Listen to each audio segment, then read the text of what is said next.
We've developed quite a routine, haven't we? Can you hear the crickets? Just a little while ago, so over here, that way, is Price Chopper, 24-hour Price Chopper, and a local favorite pastime, especially when it's nice out, is to go there. I don't know if they're purchasing items at the store or not, but have the windows down and the music all the way up at, whatever the fuck o'clock you feel like. Whether that's, right now it's 9 p.m., that's not unreasonable, but sometimes it's, midnight. We're keeping it real in the back, my friends. This is the hood side. Front of the house, that's the Central Park side. The rose garden and the nice things and the Niski unit zip code. But we real hood, city pickup for the garbage in the back. And thank God, because you could just throw anything away. Not like, fireworks. Just like a couch. I put a couch outside. I just put it outside and then it was gone. I didn't have to do anything else. I'll tell you, I really do enjoy things that I don't have to put effort into, which sounds preposterous, yet also obvious. We would like for everything to come at zero cost. It's just there are certain things, certain like average things that I find absolutely intolerable to expend any sort of energy on.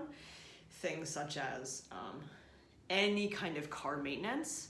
I don't want to get gas, and I certainly don't want to get a fucking oil change or brakes or tires or any of the shit that goes with the car. I don't enjoy it. It's just a means for me to get from this fucking thing to this fucking thing to this fucking thing all day, every day. Wow, I really do have resentment about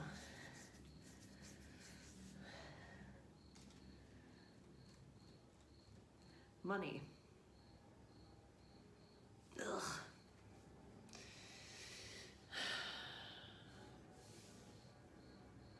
This is not my intention. Yeah, that's okay. It just sucks that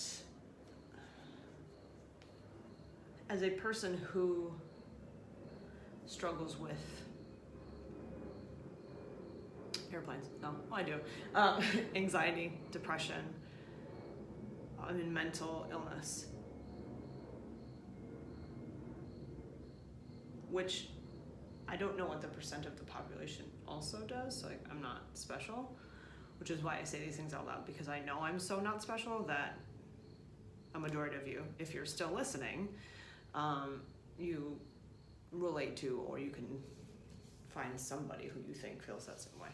And that's what we want. And just the point of driving home all the time is we want to be related and not feel alone. Yet,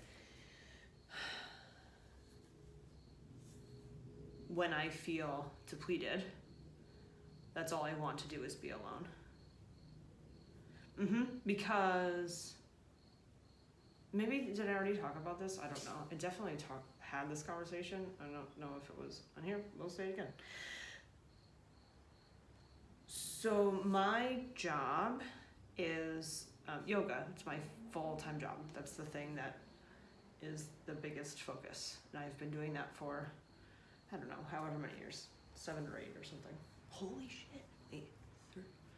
2013, it's 2021. That's a while.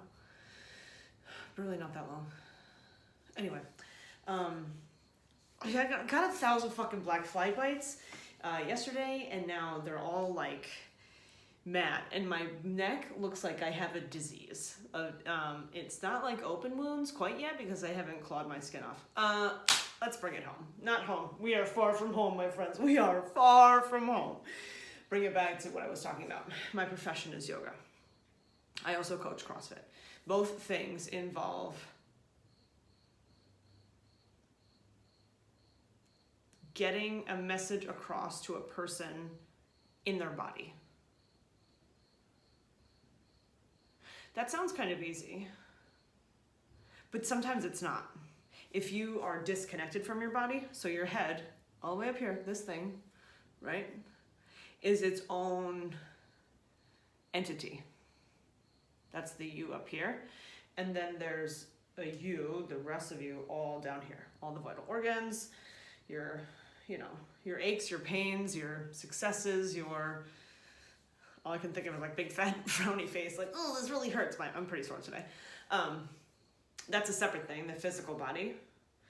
And it's like, you know, just like a plug, kind of. Think of that. We can plug the top into the bottom and then receive communication through your ears and know what to do with your body without necessarily looking. Yeah, so that's the style of yoga that we teach is Baptiste yoga, and typically you do not practice while you teach. So there's no visual cues other than if there's just other people in the room and you're looking at them. And one of the reasons I feel like the practice is so strong, and I don't know, it's really a shame how many Baptiste studios have closed or unaffiliated. But the practice is so strong because we are so good at verbal cues without visual. And so over quarantine, it's like a pretty easy class to take because you don't need my body, you just need my voice. Okay, so once people plug into their own body, they will receive oral communication better than before, when they're just like all up here, like, I don't understand what you mean by push my left heel towards the floor. It doesn't touch the floor. Yeah, that's where you're going, towards the floor, just left heel down. Some people can't separate just left from right. Oh, the phone's ringing. I don't know what to do now. Well, I'll just call him back because I don't want to stop. So, or maybe you have left, right, but maybe you don't have, like, you know, bend the left knee and sway it over to the left. You know what I mean? Like, anyway, so once people are plugged into their bodies, they receive oral communication better, or audible communication better than if they're not plugged in. So they get connected to themselves, their body, their experience. That's my whole job. My focus in my life, the majority of the time, is to get people to understand what to do with their body, to make it feel good, perform well, or just operate at, not even necessarily, like, I'm not even gonna tout myself, like I'm gonna get you into your optimal feeling, just better. I'm just looking for better. I want you to feel better. I want to feel better. Anyway, so yoga, how it started for me. I feel like I've told this story a lot of times, but maybe I haven't. So it started for me my youngest daughter was born in 2010, and both kids went to a co-op nursery school. I was on the board. I was like a co-chair for the silent auction. So you have to put together this event that raises like half the money for the year, like a third, or I don't know, like a large portion, in addition to the tuition that you pay. Long story short, I'll try to, nope, it's not gonna be short. I did that for 2 years, and the 1 year there was a live auction happening, and one of the donation items was a membership at the YMCA in Glenville. Now Charlotte was a year and a half, so that means Olivia was 3.5. I was a hyper helicopter parent when the girls were little. And like the moment Olivia, my older daughter, came out of my body,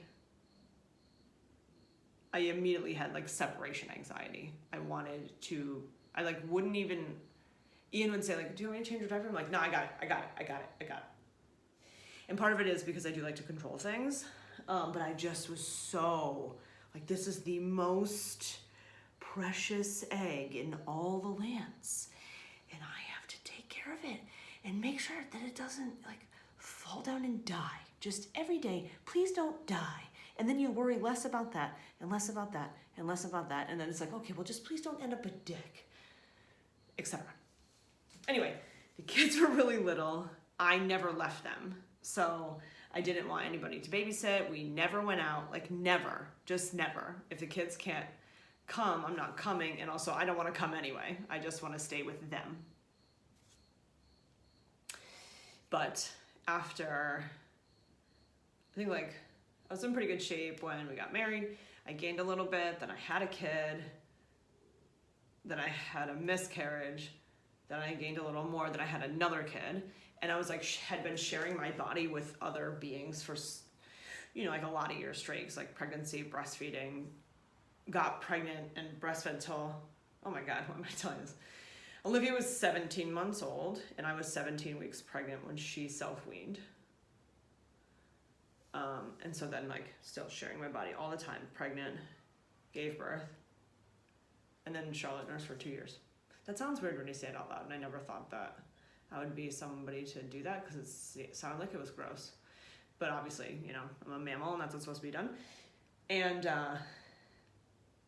yeah, no, it was fine, and it wasn't weird because it's not like one day a 2-year-old just walked up to me and like went under my shirt. You know, it was like once a day, and I was there the whole time. Oh my God, let's come back home. Yoga. All right, live auction. YMCA. They have a gym, but there's also a pool. So it was like for a 3-month family membership at the YMCA. I was like, okay, cool. Like I'll bring the kids to the pool. Maybe I could work out because they have like I think it was like Kids Corner or Tots Time, some, you know, some catchy name. What is it called? Kaylee, message me and tell me what it was called because you worked there. No, you didn't work there. You worked at the Y, but I'm sure you'll know what it is. Anyway, so the kids will go upstairs. Maybe I could work out. Okay, so I start doing that. It's like June, July, August. I'm there 5 days a week for an hour and a half every day because I found something that was just mine. Like I got to do stuff with my body. I started to get plugged back in. So I'm like, you know, I have no fucking idea what I'm doing. No programming, nothing. I'm like, okay, I guess look for all the machines, read the machine, do the thing. Put some of the body parts together. Do abs all the time. Core seems like it's important. The end. No direction. And then one day, this woman who saw that I was there every day said, you should come to yoga. I've never talked to this woman before in my life. Her name was like Christine, maybe. Come to yoga. And I was on the weight loss train. I don't know if it was like Weight Watchers or something, but you base what you eat off of the calories that you burn, like specifically every day, not just an overall generally try to eat this much and burn this much like I do now. That does not seem anyway. I was like, well, how many calories am I going to burn doing yoga? Because I had an idea about yoga that maybe you had too, maybe you had it or still have it, that yoga was just like sitting and stretching and oming and meditating and not doing anything. But I was like, maybe on a rest day, I guess I'll like switch up my schedule. So I went, it was on Thursday. Teacher's name is Allison. I have no idea what happened in class. I just remember, I was like, I kind of like that. It felt pretty good. So I'm back the next week. And the next week. And the next week, and I went once a year from August until January. In January, somebody invited me to a hot studio, and I loved it. I just loved it. I felt like a tuning fork fucking hit me in the head. Something changed, and I could not get enough of it. So I did teacher training, and then I've been teaching ever since then. And training and training and training and training and training and training and training. And training for the love of yoga and connection and self-improvement and sharing. Training for the love of that. You get to go into an environment where you're not the only one speaking this language. And we're not all on the same page, but we're reading out of like a similar book. God, I fucking miss training. And my exact flow of speaking is exactly what I wanted to get at. We find something that we have passion for.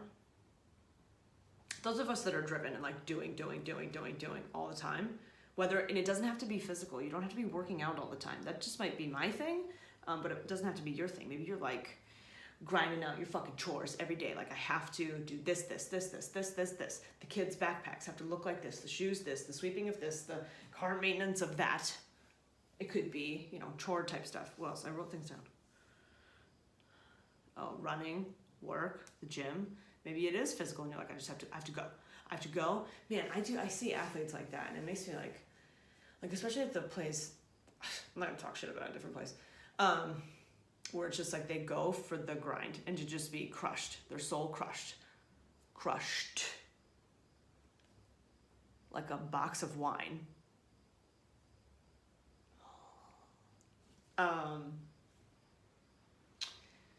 Just going for the grind and for the calorie burn. It's like their modern day YMCA. They're, a Jess Padula version of YMCA. Yeah, whatever. So anyway, sometimes we get so stuck in the grind and in the work and in the ram. That's the third. Your third chakra is your work center, and that's its noise. And I see mine as like a hamster on a wheel. It's going. It's like look. And then every so often the hamster just fucking flies off the wheel, and then I'm like, here's some Chinese food, kids. Mama needs to take a nap. That's literally what happened today. I ate it too. I was thinking about it on the trailer. So I'm like, I need some sodium. Because I will come up with a reason why that needs to happen and supporting evidence. Bring it back. Okay, how it started. Okay, so then you do the training and now you're teaching. It's like, oh my God, this is so great. I'm like, teach. Look at, I remember my first class. So my initial training, you do the yoga while you're teaching. So it was some sort of forward fold in the beginning of class, and I was in the fold and I was looking at my feet, and then I just periphery, left eye, see another person's feet. And then I said to do something with the feet, and they did it. And it was like, the clouds opened up and the angels sang. Finally, someone's listening to me. No, it wasn't that. It was, oh my God, I said something and it did something to his body. I remember it was a man.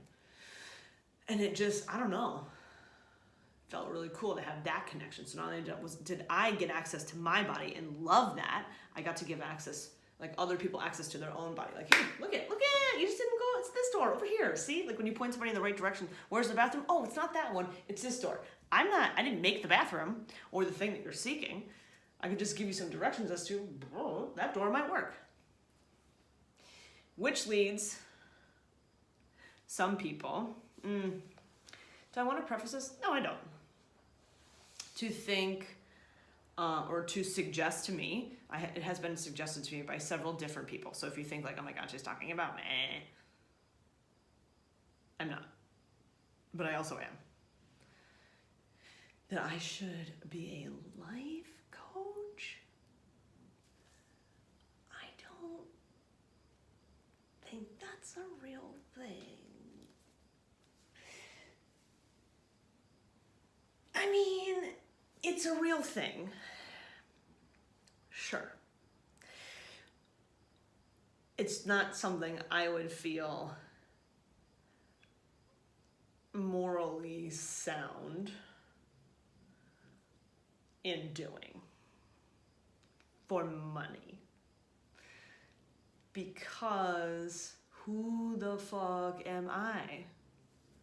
Who the fuck is anybody to say, this is your life and this is what you should do with it. Follow these directions. You can get that for free or the cost of yoga studio membership or gym membership or parish, they collect, like a church or something. You can get tons of people in groups to tell you this is your life and this is what you should do with it.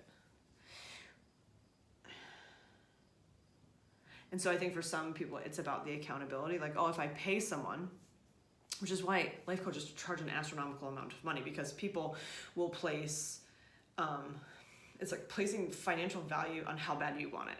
Like you obviously must want it bad enough because you're willing to pay for it, pay actual money. What a lot of people are not willing to pay for is like sweat equity. People don't want to actually do the work to get the thing. Like I'm telling you, you can do the work for free or like less.